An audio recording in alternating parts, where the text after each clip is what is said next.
어젯밤에 새벽에 제 마음 가운데 이 사랑이란 단어가 하나가 이렇게 탁 들어와서, 사랑은 핑크빛 색깔인데, 근데 그 사랑은 그 핑크빛 색깔이 되기까지가 그냥 핑크빛이 아니다라는 생각이 탁 들더라고요. 그래서 사랑이 핑크빛이 되기 위해서 그 사랑 뒤에, 사랑 안에 감춰져 있는 그 아픔과 수고와 노력이 다 있더라고요. 예수님께서 그 십자가에 달려 돌아가심으로 그 또 우리의 모든 죄를 다 대속하시고, 그 다음에 부활승천하신 그 주님의 사랑이 있기까지는 그 주님께서 이 땅에 오시고 자기를 버리시고 또 우리를 섬기셨고 고난과 고통당하신 그 과정들이 있기에 그 사랑이 이렇게 나타난 것이 아닌가. 따라서 우리도 사랑하기 위해서는 사랑 안에 감춰져 있는 수고와 인내와 노력과 아픔과 고통이 있다라는 것이죠. 따라서 그것을 잘 견뎌내갈 때 아름다운 핑크빛 사랑이 이루어지는 줄 믿습니다. 왜 그런 생각을 했냐니까, 한국에 이제 기도하고 있는 그 탈북자 청년이 있어요. 정말 나이가 이제 30이 가까워지는데 사랑을 하게 됐다는 거예요. 문자가 이렇게 왔는데, 알고 지내는 자매가 있는데 아직은 저 알아가는 단계인데 기도해달라고. 그래서 이제 갑자기 그 생각이 드는 거예요. 야, 좋다. 사랑이 시작되었으니 얼마나 좋을까. 그래서 축하한다고. 그러면서 이제 그런 내용을 이렇게 쭉 적어가면서 볼 때, 나도 한때는 그런 사랑이 있었다. 근데 그게 한때가 아니고 지금도 진행 중에 있고, 그 사랑이 이렇게 저희도 저 아내랑 만난 지가 한 33년 이렇게 된 것 같아요. 18살 때 이렇게 만나가지고 지금까지 이렇게 교제 나누는 거 보면서, 그 지금까지 이렇게 같이 살아갈 수 있었던 것은 그게 그냥 처음에 사랑했던 그 마음이 지금도 가지고 있지만, 그 사랑을 유지하고 지켜나가고 행할 때 그 가운데 얼마나 아픔과 고통과 수고와 그렇게 있었겠냐. 부러면 부럽다고 얘기해요. 우리 좌우쪽에 계신 분들하고 다시 한번 인사 나눌게요. 사랑합니다.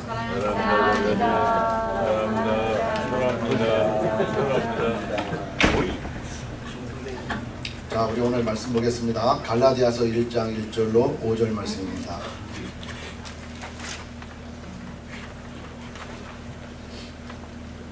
다 같이 읽습니다. 시작. 사람들에게서 난 것도 아니요 사람으로 말미암은 것도 아니요 오직 예수 그리스도와 및 죽은 자 가운데서 그리스도를 살리신 하나님 아버지로 말미암아 사도된 바울은 함께 있는 모든 형제로 더불어 갈라디아 여러 교회들에게 우리 하나님 아버지와 주 예수 그리스도로조차 은혜와 평강이 있기를 원하노라. 그리스도께서 하나님 곧 우리 아버지의 뜻을 따라 이 악한 세대에서 우리를 건지시려고 우리 죄를 위하여 자기 몸을 들이셨으니 영광이 저에게 세세토록 있을지어다. 아멘. 사도 바울이 이 1차 전도 여행 때 남부 갈라디아 쪽으로 이렇게 쭉 돌아다니면서 세운 여러 교회들이 있었어요. 그래서 그 지역의 이름들이 비시디아, 안디옥, 이고니온, 루스드라, 더베라는 곳에 여러 이렇게 교회들을 세우고 왔죠. 근데 그곳에 거짓 선지자, 거짓 가짜 그 교사들이 들어와서 사도 바울이 전했던 복음을 희석시키고 사도 바울이 전했던 복음의 진리를 왜곡시키며, 또 더 나아가 이 사도 바울은 사도가 아니다. 이 사람은 자기 뜻대로 다니는 사람이다. 그 말을 믿지 마라. 이렇게 얘기해 주는 사람들이 있었다는 거예요. 여러분, 우리 사도행전 15장 한번 보도록 하겠습니다. 사도행전 15장 1장에 보면은 뭐라고 되어 있냐면, 어떤 사람들이 유대로부터 내려와서 형제들을 가르치되 너희가 모세의 법대로 할례를 받지 아니하면 능히 구원을 얻지 못하리라. 이렇게 했다는 거예요. 이렇게 예루살렘으로부터 사람들이 유대 예루살렘으로부터 어떤 사람들이 와서 복음으로만 구원받는 게 아니고 은혜로 구원받는 게 아니고 여기에 할례를 행해야 된다. 이렇게 전하는 사람들이 있었다는 거예요. 이것이 이제 문제가 됐어요. 어디에서? 안디옥 교회에서 문제가 돼가지고 이것 때문에 예루살렘 공회가 이제 열어지게 됐죠. 이와 같이 이 사도 바울이 1차 전도 여행 때 다녔던 남갈라디아의 여러 교회들에게 그 거짓 교사들이 와가지고 이런 얘기들을 막 하는 거예요. 어떻게? 바울은 사도가 아니다. 그 사람은 사도의 권위로 이런 말을 하는 거 아니니까 너희들은 속지 말아라. 그리고 어떻게 예수만 믿는다고 구원을 받느냐? 그건 너희들은 그건 정말 틀린 것이다. 그러니까 할례를 받아야 구원을 얻는다. 또 유대인 안으로 들어오기 때문에 너희들도 유대계의 그러한 관습과 이런 걸 다 따라 행해야 된다. 이렇게 얘기하는 거예요. 그러니까 믿음이 연약한 갈라디아 교인들이 헷갈리기 시작하는 거예요.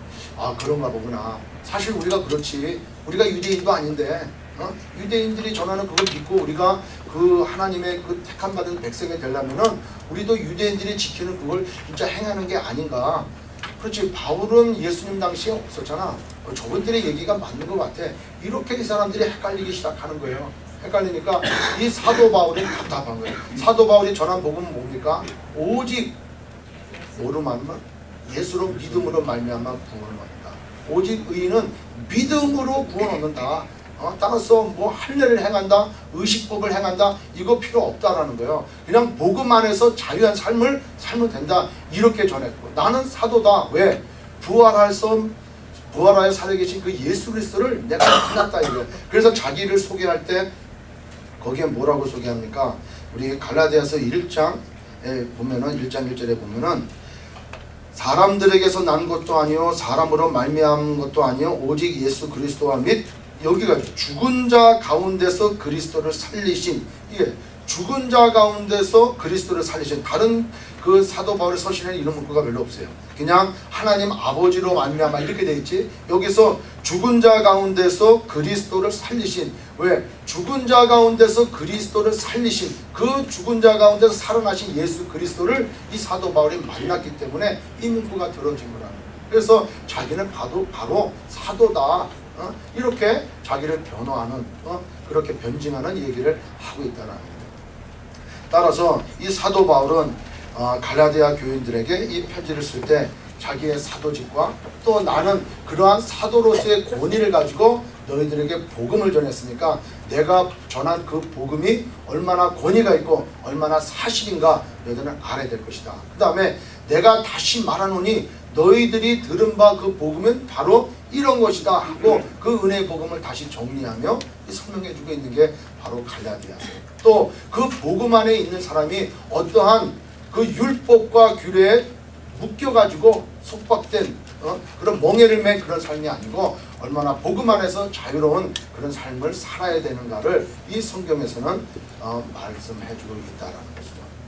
오늘 이 갈라디아서를 통해서 우리가 다시 한번 은혜의 복음을 체험하는 저와 여러분이 되시길 주의 이름으로 축원합니다. 자, 그럼 여기서 얘기하는 그 거짓 교사들은 누군가? 여러분 이 배경을 우리가 잘 알아야 앞으로도 사도 바울의 서신서라든가 또 이 초기 이 기독교 시대 때 이 거짓 교사들, 즉 그 히브리파 유대인들이 어떤 신앙생활을 그렇게 하게 되었는가 이걸 알 수가 있어요. 여러분 그 유대에서 복음을 전해 들었던 사람들 중에 많은 사람들이 히브리파 유대인들이죠. 유대인. 이게 유대인 율법에 아주 능통했던 사람들이 참 많았죠. 참 그 배경을 한번 보자 말이죠. 왜 이 사람들이 그 안디옥 교회나 또 사도 바울이 복음 전한 그 여러 교회들에게 가서 믿음뿐만 아니라 행위, 즉 율법을 지켜야 되고 특별히 할례를 받아야 된다라고 그렇게 고집스럽게 강하게 얘기하고 나중에 사도 바울이 3차 전도 여행 후에 예루살렘 복귀해서 밀란이 일어났을 때도 마찬가지 그 맥락에 들어간다는 거예요. 그걸 알아야 되는데 그거를 알려면 역사를 거꾸로 쫙 뒤돌아보면은 언제부터인가 이 유대가 바벨론에 망해가지고 포로로 붙잡혀갔어요. 바벨론으로 포로로 붙잡혀갔어요. 그래서 하나님 말씀대로 70년이 되어야 복귀하게 되는 거예요. 근데 때가 차서 70년이 됐습니다. 어떻게 됐느냐? 페르시아의 고레스라고 하는 왕이 그 바벨론 땅을 다 점령하고 그 다음에 바벨론이 점령했던 그 넓은 지역을 이 페르시아가 점령하게 됐어요. 그래서 막 저 동쪽으로 서쪽으로는 저쪽 그리스까지 쪽으로 영향력을 크게 미치고 또 저 애굽 땅까지 영향력을 많이 미쳤어요. 그래서 이 예루살렘, 유다 이 모든 지역에 다 페르시아의 통치권 영향 안에 다 들어갔단 말이에요. 그래서 이 고레스 왕은 각 나라를 인정을 하고 각 그 공동체 나라에서 그들이 섬겼던 그 종교 신앙들을 다 인정해 주는 거예요. 그렇게 너그럽게 해줌으로 인해 가지고 이 모든 사람들에게 호응을 받았죠. 그래서 이사야도 고레스는 하나님께 기름 부음 받은 자다. 왜? 이 고레스 왕의 선포하기를 어떻게 했어요? 이스라엘 모든 백성들은 니네 나라가 가서 성전을 지으라. 그 다음에 느부갓네살 왕 때 그때 다 몰수에 가져왔던 그 하나님 전에 기명과 그릇들 모든 것들 제사 도구들을 다 가져가라. 그래서 성전을 지으라. 이렇게 풀어줬어요. 이야, 고레스가 우리를 풀어주는구나. 이렇게 해서 그 포로로 붙잡혀가서 70년을 살았던 사람들 중에 하나님의 마음에 감동되었고 또 예루살렘으로 돌아가기로 작정한 사람들은 돌아온 거예요. 수르바벨을 중심으로 해가지고 그 먼 거리를 쫙 걸어서 돌아왔어요. 와가지고 성전을 건축했죠. 여러분, 그 돌아온 유대 백성들 마음 가운데 어떤 마음이 있었겠느냐? 어떤 마음 가운데 있어요? 우리 조상들이 죄를 져가지고 우리 북이스라엘이 다 흩어져 그냥 망해가지고 흩어졌고 우리도 바벨론을 뿔로 붙잡혀 오지 않았겠는가? 우리 하나님의 말씀을 철저히 지키고 우리가 하나님을 예배하며 하나님 그 중심 성전 중심에 우리 신앙생활을 해야 되겠다. 이런 마음을 안 갖겠냐? 이제 하나님 앞에 죄 짓지 말자. 이런 마음을 안 갖겠냐? 그래서 수르바벨이 돌아오고 에스라가 돌아오고 느헤미야가 와서 무너진 성벽을 다시 수축하고 재건하는 이와 같은 일들을 했어요. 그 에스라가 돌아와가지고 어떤 일들을 했습니까? 그 나라가 회복된 게 아니야. 아직은. 왜? 페르시아의 하나의 지역에 있는 유대 공동체로 돼 있어요. 나라가 없어요. 그러니까 그들을 이끌어가고 그들을 인도해 갈 수 있는 사람은 성전 중심에 제사장 중심에 이런 일, 중심에 있는 사람들이 이끌어갔단 말이에요. 그때 에스라가 와서 이 포로로 복귀해서 돌아와 있는 이 사람들 또 남아있던 사람들 그 소식을 듣고 다른 곳에서 일부 돌아온 사람들도 마찬가지 하나님 말씀을 배워야 되겠구나, 말씀을 가르쳐야 되겠구나, 이렇게 해서 에스라를 통해서 하나님 말씀이 교육되어져요. 그래서 이 사람들은 10명 이상만 모이면 회당을 만들었어요. 거기서 회당을 만들었고 회당 중심으로 말씀을 교육하고 말씀을 배웠어요. 이 말씀이 중요하다. 이 말씀을 떠나면 안 된다. 즉 바로 말씀이 뭐예요? 율법이란 말이에요. 하나님의 그 계명, 율법을 잘 지켜 행하자. 그래서 철저히 지키는 사람들이 이 바리새인들이 막 나타나게 되는 거고 그 말씀을 지키기 위해서 어떻게 하면은 이 말씀을 지킬까? 즉 안식일을 거룩하게 지켜라. 야, 그럼 안식일을 거룩하게 지키는 것이 도대체 어떻게 할까? 안식일 날에는 얼마 이상은 걸어가지 말자. 안식일 날에는 오른손이 물건 하나 떨어졌어. 내가 오른손에 들고 있던 것이 뚝 떨어졌어. 그러면 또 오른손으로 들면 이건 죄다. 이건 일이니까. 그래서 왼손으로 들어야 된다. 이런 말도 안 되는 것까지 하나하나를 그 율법을 지키기 위해서 그 장로의 유전이라고 하는 유전을 쫙 만들었어요. 이걸 아주 철저히 지키는 사람들이 바리새인이 된 거예요. 예? 그러니까 이 유대 사람들은 특별히 히브리 쪽 그러니까 유대 땅에 있었던 그 포로로 복귀한 사람들은 그 말씀, 그 율법을 철저히 지키게 돼 있고 거기서부터 이제 주님이 오시는 그때까지 근 400여 년이 지나는 동안에 많은 사람들이 나라가 없으니까 다 이렇게 흩어져 있고 또 바벨론으로 포로로 붙잡혀갈 때 아니 그 이전에 아수르에 의해서 북이스라엘에 멸망당해서 흩어질 때 이스라엘 백성들, 유다 백성들이 전 세계로 흩어지게 되었어요. 저쪽 페르시아 쪽으로 바벨론 쪽으로 터키 쪽으로 로마나 이쪽으로 그 다음에 애굽 땅 지금의 이집트나 이쪽으로 다 흩어지게 돼서 거기 가는 곳곳마다 회당을 짓고 또 가는 곳곳마다 신전을 져서 자기를 나름대로의 상권을 가지고 살았단 말이에요. 그래서 페르시아가 망하고 누가 등장합니까? 알렉산더 대왕이 등장하잖아요. 그래서 알렉산더 대왕이 전 세계 자기가 점령하는 곳곳마다 헬라 즉 그리스 문화를 다 접하는 거예요. 그리스로 통행하고 언어도 그리스어를 다 헬라어를 다 할 수 있도록 다 이렇게 잡는 거예요. 그러니까 그때 디아스포라가 되어져 있는 많은 사람들이 그 중에 살아가는 그 유대인들을 어떤 유대인이라 하냐니까 헬라파 유대인이다. 유대인은 유대인인데 히브리어를 쓰지 않냐고 당대 통용했던 그 헬라어를 쓰는 또 헬라 문화에 접촉이 되어 있고 헬라 문화대로 살아가고 있는 사람들 이런 사람들이 헬라파 유대인이란 말이에요. 그러나 포로 복귀할 때 예루살렘으로 복귀하고 예루살렘 성전 중심으로 살았던 사람들은 자기들 스스로가 정통파, 히브리파, 유대인이다 이렇게 얘기가 되어지는 거예요. 그러니까 사도 바울이라든가 바나바는 어느 파 유대인이에요? 헬라파 유대인이 되어지는 거죠. 그러니까 이 베드로 그 다음에 또 야고보 이런 사람은 다 유대 중심의 예루살렘의 중심에 살았기 때문에 이 사람들은 정통 히브리파 유대인이 되어진 거다. 그러니까 이 사람들이 400년의 시간을 지나오는 동안에 그 율법을 철저히 지키기 위해서 하나하나 유전을 만들고 그리고 얼마나 그것을 잘 지키려고 노력했냐. 이것이 그들의 뭐가 되었어요? 삶이 되어진 거예요. 그들의 삶이 되었어요. 유대교가 종교이면서도 특별히 종교라고 할 수 없는 그들의 삶이 되어버린 거예요. 당연히 안식일을 어떻게 행하고 또 율법을 지키기 위해서 어떻게 하고 그 여러분들 보잖아요. 뭐 까만 거 쓰고 뭐 목에다가 뭐 매달고 막 그냥 기도하고 얼마나들 합니까? 이걸 범하면 하나님 앞에 큰 죄를 짓는 거고 구원이 없는 거예요. 그러니까 그걸 철저히 지키는 것이 그들의 삶이 되었다. 여러분 우리나라로 한번 생각을 해보죠. 유교가 우리나라에 들어온 게 언제 들어왔는가? 이게 참 학설이 많더라고요. 보니까 그 고조선 시대 때로 거슬러 올라가는 그런 학설도 있고 삼국시대에 또 형성되기 전후를 통해서 이 유교가 중국에서 들어왔다는 전설도 있어요. 설도 있단 말이죠. 학설이. 근데 그 유교라고 하는 게 바로 뭐예요?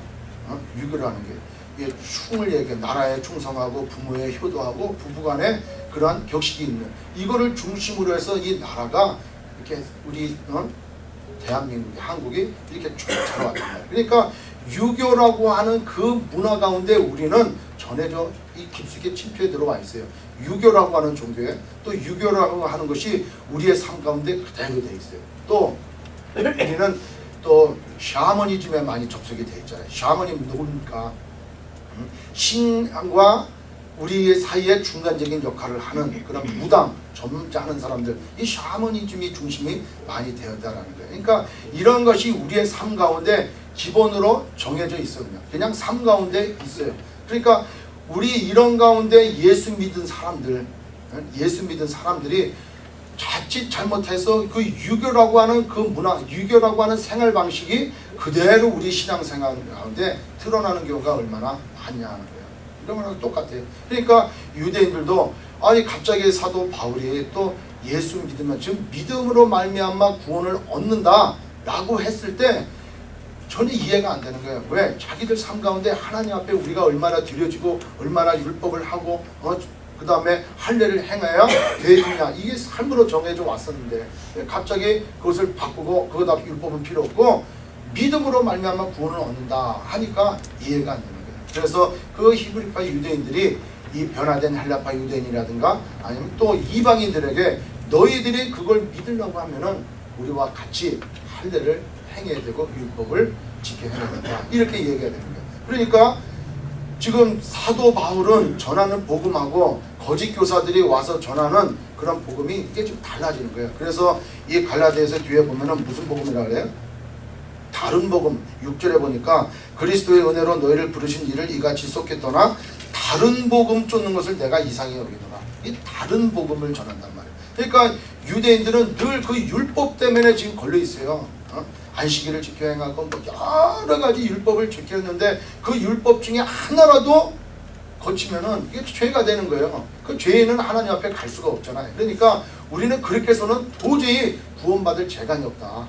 그러나 예수님께서 이 땅에 오셔서 우리의 죄 때문에 십자가에 달려 돌아가신 그 은혜, 그 공로, 그것 때문에 우리는 구원을 받는 거다. 이렇게 지금 사도 바울의 복음과 거짓 교사들이 전하는 다른 복음의 이 차이를 지금 사도 바울은 강하게 지금 어필을 하고 얘기하고 있다는 거죠. 그렇다면 지금에 있어서 나의 나된 것은 그러면 어떻게 된 것이냐? 나의 나된 것은 누구의 뜻입니까? 하나님의 뜻이다. 에베소서 1장 4절로 5절 한번 봅니다. 에베소서 1장 우리 지난번에 했던 에베소서 1장 4절 5절에 곧 창세 전에 그리스도 안에서 우리를 택하사 우리로 사랑 안에서 그 앞에 거룩하고 흠이 없게 하시려고 그 기쁘신 뜻대로 우리를 예정하사 예수 그리스도로 말미암아 자기의 아들들이 되게 하셨으니.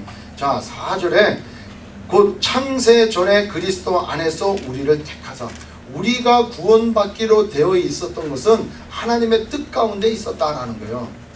내가 이제 내가 예수를 믿어야지 이렇게 시작해서 내가 예수를 믿는 게 아니고, 내가 예수를 믿고 내가 이렇게 예수 믿고 구원받은 하나님의 자녀가 된 것은 누구의 뜻? 하나님의 뜻이었다라는 거예요. 아멘. 따라서 나의 공로가 없는 거예요.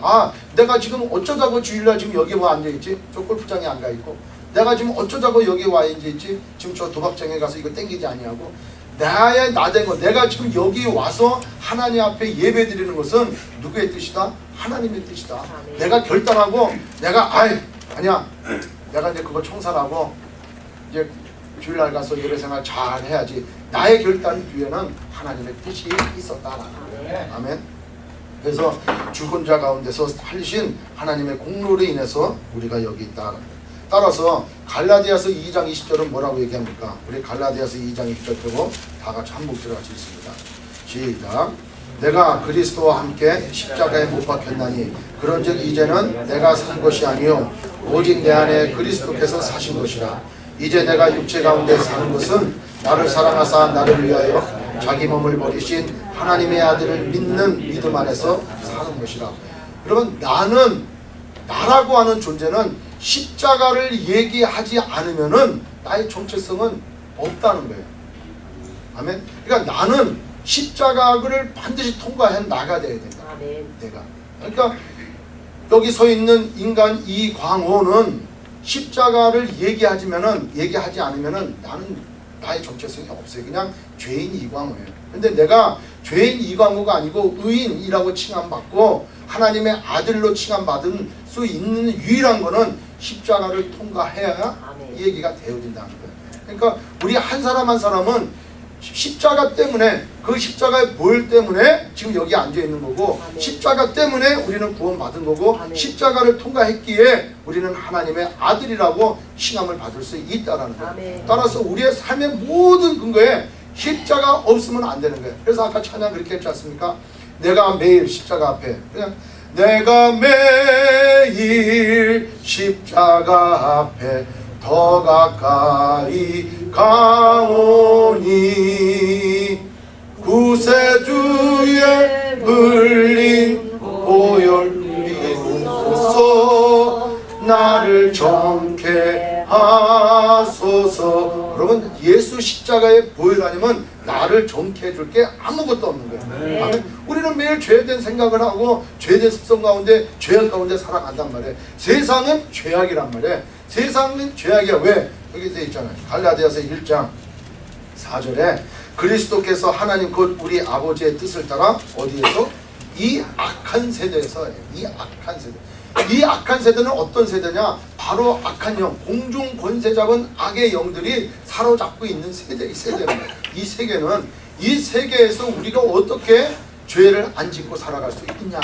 그러니까 우리는 매일매일 우리의 삶이 십자가를 통과하지 아니하고 예수의 그 고배로운 보혈로 우리를 적시고 깨끗게 하지 아니하면은 늘 죄인으로 살아갈 수밖에 없다는 거예요. 아멘. 그래서 우리는 십자가를 얘기하지 않으면 우리의 존재가 되어 있지 않는다. 따라서 나의 나된 것은 바로 예수 그리스도의 보혈로, 그분의 구속 사역으로 우리가 부리가 된 것이다. 근데 우리가 구원받은 데 있어가지고 늘 거기에 행위를 포함시키려고 하는 사람들이 있어요. 행위. 어떻게 행위를 포함시켜요? 우리 구원받는 데 있어서 늘 행위가 뒤따라가. 그러나 구원받은 우리가 행위를 드러내는 그런 삶을 살아야 된다. 당연히 또 살게 되어 있고, 그러나 행위 자체가 구원의 조건은 아니라는 거예요. 지난번에도 그런 말씀을 드렸지 않습니까? 연세 많이 드신 권사님한테 가서, 권사님 오늘 밤에 이 세상을 떠나시면 천국 갈 확신이 있죠? 아유, 내가 한 게 뭐가 있다고 그래. 하나님 앞에 드리지도 못하고, 하나님 앞에 그냥 하나 제대로 하지 못하고, 이런 마음을 늘 가지고 있다는 거예요. 이 구원받은 조건에 그 믿음으로 말미암아 구원받는데 거기에 플러스 알파를 항상 생각하는 것은 구원의 조건이 아니다.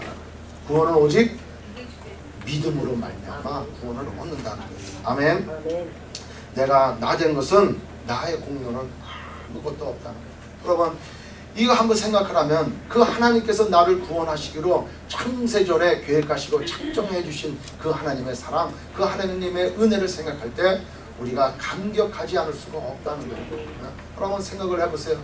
어쩌자고 나를 하나님이 택하셔가지고 정말 세상 가운데 살고 하나님을 모르고 사랑이라는 것도 모르고, 내가 아는 그 사랑이라고 하는 것은 사람과 사람 사이에 그런 애정적인 그런 사랑을 생각을 했고, 또 동물을 생각하고 어떤 국률과 자비가 포함되는 그런 사랑을 생각했지, 그 엄청난 하나님의 사랑을 언제 우리가 한번 생각을 해봤겠냐 하는 거예요. 그러나 하나님께서 창세전부터 나를 사랑하기로 작정하시고 계획하셔서 나를 붙들어 주시고 이렇게 나를 구원시켜 주신 그 하나님의 사랑을 생각할 때는 감격하지 않을 수 없다는 거예요. 아멘. 아멘.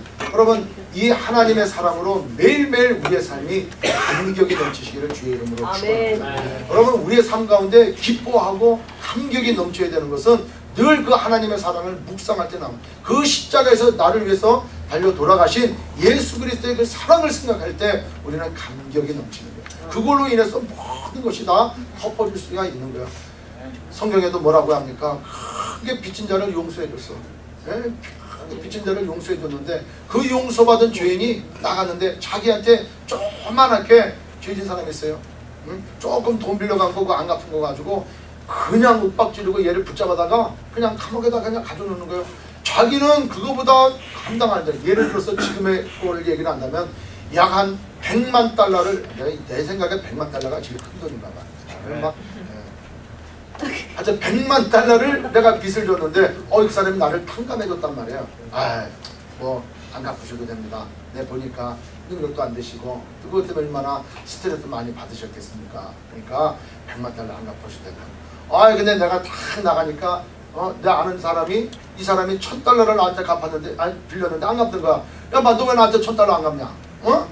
그러면서 이 사람을 붙잡아가지고 제일에 고발하는 거예요. 이거 붙잡아가야 된다고 이거. 자기는 얼마를 받았는데 100만 달러를 받았는데 이 탕감을 받았는데 마찬가지예요. 우리가 하나님으로부터 그렇게 구원을 받았어요. 죄로 말미암아 죽은 인생들, 악한 세대에서 더 이상 살아가지 못하고 지옥으로 가는 그러한 죽은 인생이 새 생명을 받았단 말이에요. 생명을 받은 우리가 나가서 나한테 뭐라고 하는 사람, 나한테 나를 미워하고 나한테 손가락질하는 사람을 사랑을 못해. 왜? 내가 그 큰 사랑을 받았음에도 불구하고 나의 조그만 자존심을 건들고 나에게 조그맣게 잘못된 그 하나를 용서하지 못한단 말이에요. 우리는 그 큰 사랑받은 사람으로서 정말 나에게 오는 그런 모든 좌절한 것은 다 사랑해야 되는 줄 믿습니다. 그래서 사랑은 모든 허물을 덮는다지 않습니까? 다 사랑해야 돼요. 어디까지? 끝까지 사랑해요. 여러분, 제가 아까 그랬잖아요. 사랑이라는 단어를 묵상을 해보니까 그 사랑 속에 숨겨져 있는 많은 반창고가 있더라고요. 많은 찔림이 있고 많은 아픔이 있어요. 이 사랑은 그냥 딱 쥐어지는 그런 핑크빛이 아니더라는 거예요. 그냥 핑크빛이 아니에요. 그 하나님의 그 사랑 안에는 엄청난 것들이 다 들어있더라는 거예요. 피 흘림과 눈물과 아픔과 고통과 인내와 이게 다 들어가 있어요. 그래서 사랑은 영원한 거예요. 왜? 하나님의 사랑이 영원하니까. 따라서 우리도 사랑할 때 그 허물을 덮어줄 때 끝까지 덮어주는 거예요. 원수도 사랑하고 지치지 아니하고 인내하고 참으며 끝까지 사랑해 줘야 돼요. 아멘. 그 사랑을 우리가 받았다는 거예요. 그 받은 사람으로서 우리는 이 땅 가운데 그렇게 살아야 된다는 거예요. 여러분, 이 구원이라는 것은 우리가 한 게 없다라고 말씀드린 것처럼 지금도 구원받지 못해서 이 악한 세대에 그냥 죽어가는 인생들이 얼마나 많은지 몰라요. 여러분, 구원은 내 안에서 이루어지는 것이 아니고 외부에서 이루어지는 거예요. 외부.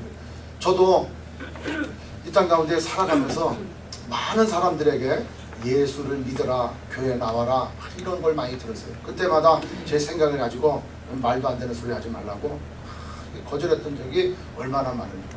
나중에 가서 제가 예수 믿고 탁 군의 감격을 가질 때 내가 그렇게 피박했던 그분이 생각이 나더라고요. 내가 군에 있을 때 어떤 과장님 매일매일 전화 받을 때마다 할렐루야, 권사님 뭐 이럴 때마다 저거 환자 아니야, 환자 저거 어떻게 부대까지 들어와가지고 저렇게 전화대 대고 저러냐고 아주 그냥 환자를 취급하고 얼마나 미워했는지 몰라요. 회식할 때마다 남들은 다 한 잔씩 그냥 쿨하게 한다는데 맨날 구석에 앉아갖고 안주만 총 내는 게 비싼 거만. 그러니까 저분은 왜 불러가지고 이렇게 하냐고. 그 과장님을 제가 제일 미워했는데 제가 예수 믿고 난 다음에 그분이 생각이 나는 거예요. 저분이 나한테 교회 나가라고 그렇게 얘기할 때 그때만 내가 믿었었어도 이러진 않았지. 이런 생각도 갖고 하나님 앞에 더 감사했겠다 이런 생각을 갖게 돼. 누군가가 그런데 나에게 와서 복음을 전했어요. 누군가가. 그래서 거기에 순종하고 또 그때 하나님이 정하신 그때에 제가 예수를 믿고 구원을 받게 되었다. 구원은 내 스스로가 내가 지금 이때쯤 돼서 놀 거 다 놀고 나쁜 짓도 다 했고 그러니까 이제 구원을 이제 받아볼까? 이렇게 해서 내가 가는 게 아니고 구원은 외부에서요. 여러분 그 찬송가 258장에 보니까 생명줄 던져라. 한번 볼까요? 생명줄 던져라. 찬송가 258장 보니까 물 건너 생명줄 던지어라. 누가 저 영재를 구원하랴. 우리의 가까운 형제이니 이 생명줄 누군가 던지어라. 생명줄 던져 생명줄 던져 물속에 빠져간다. 생명줄 던져 생명줄 던져 지금 곧 건지어라. 아멘. 여러분 우리가 생명줄을 던져줘야 되는 거예요. 아멘. 생명줄 받아가지고 구원받은 우리는 이제 그 받은 생명줄을 우리가 던져줘야 돼요. 이 악한 세대에서 구원받지 못하고 죽어가는 저 사람들에게 우리는 생명줄을 던지는 그런 일들을 해야 된다는 거예요. 여러분 구원은 나에게서 나오는 게 아니고 외부에서 오는 거예요. 나의 공로가 아니고 하나님의 공로고 하나님의 은혜고 예수 그리스도의 십자가의 보혈의 능력이다 하는 거죠. 아멘.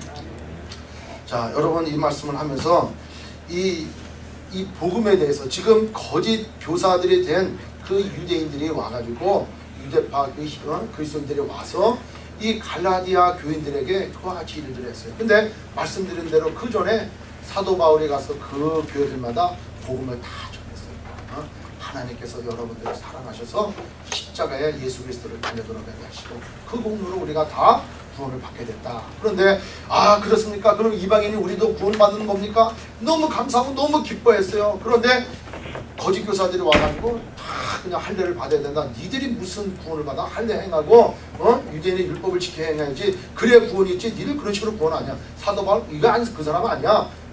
그런 권위가 없는 사람이야. 이렇게 하니까 막 헷갈리는 거예요. 근데 그 소식을 들은 여러분 사도 바울의 마음이 어떡할까요? 사도 바울의 마음이 어떻겠냐는 거예요. 얼마나 답답하지 않겠냐는 거예요. 여러분 이 당시에 서신에 이 편지 쓰는 양식이 있어요.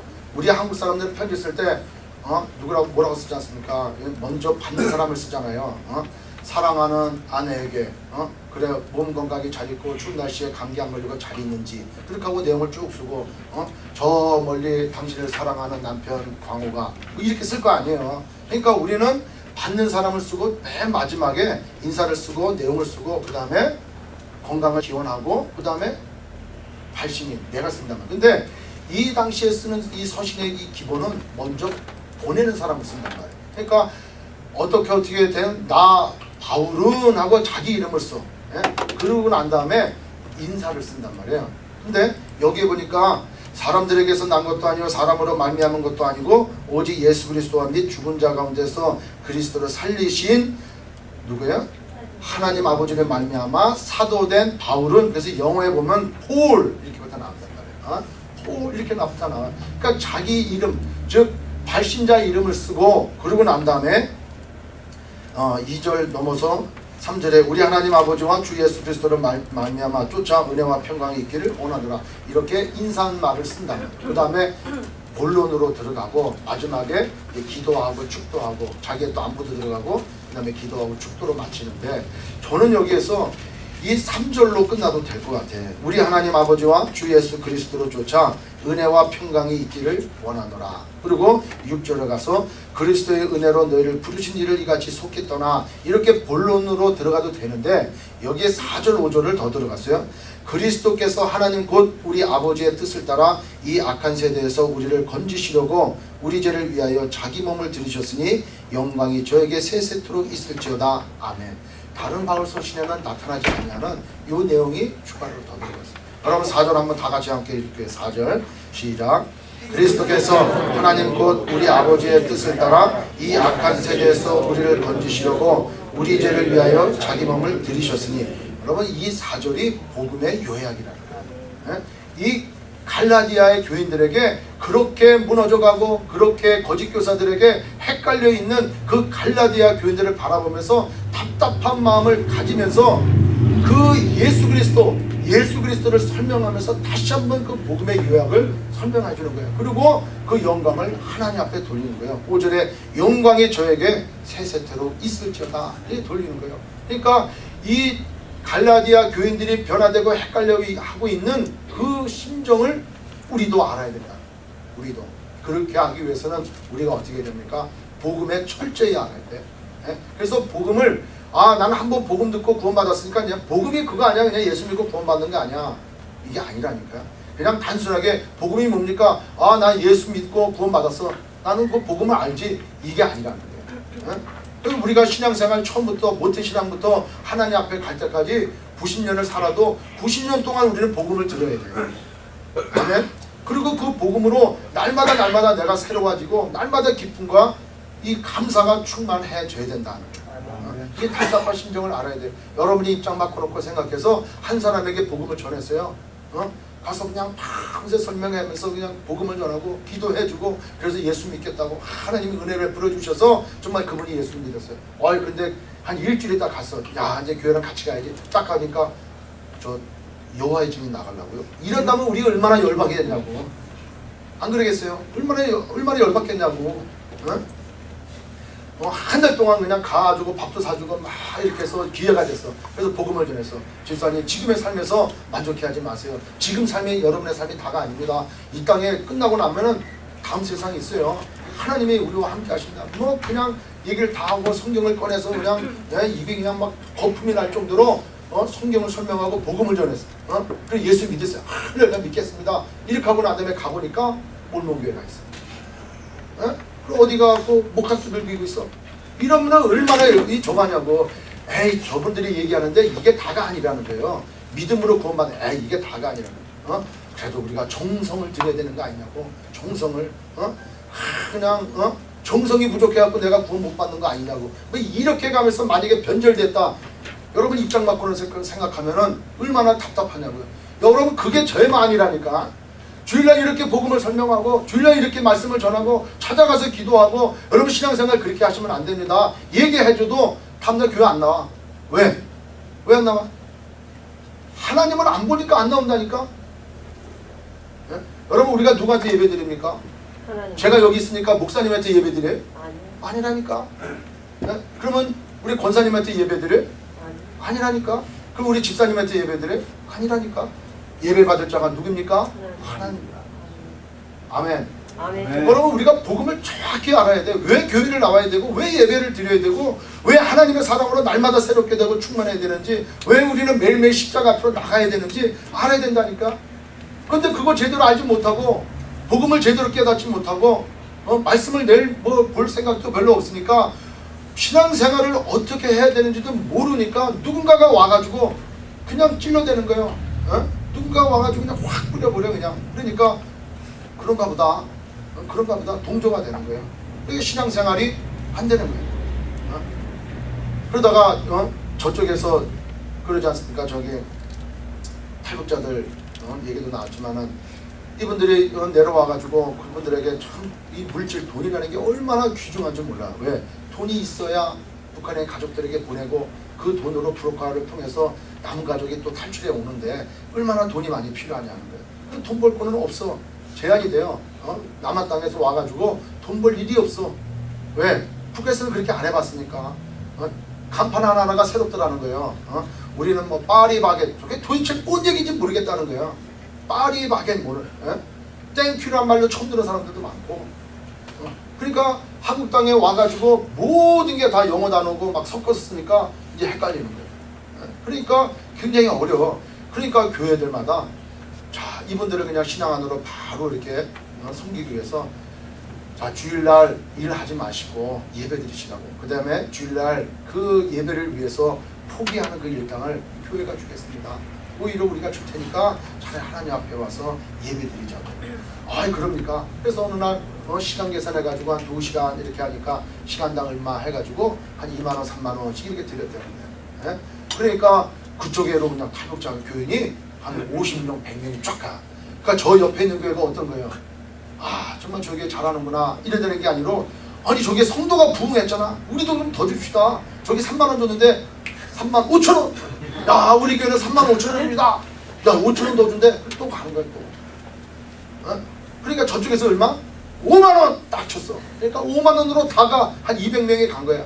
아 그러니까 2단 교회. 예? 2단 교회에서 우리는 6만원 줍니다.